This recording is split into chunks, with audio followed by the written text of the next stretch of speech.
வெட்டுக்கிளியும் எறும்பும். வெட்டுக்கிளி ஒண்ணு தத்தி தாவிக்கிட்டு பாட்டு பாடி சந்தோஷமா இருந்துதான்.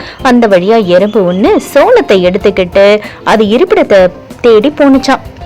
ஏன் இவ்வளவு கடினமான வேலையை செய்யற, வந்து என்னோட பேசு அப்படின்னு வெட்டுக்கிளி சொன்னிச்சான். நான் குளிர்காலத்துக்கு தேவையான என்னுடைய உணவை சேமிச்சுக்கிட்டு இருக்கேன் அப்படின்னு எறும்பு பதில் சொன்னிச்சான்.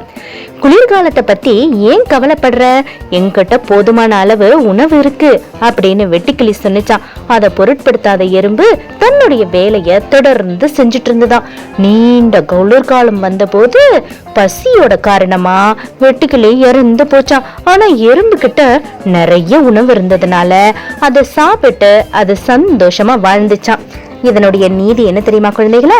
எதிர்காலத்திற்காக நிகழ்காலத்தில் சேமித்துக்கொள், சோம்பேறியாக இருக்காதே.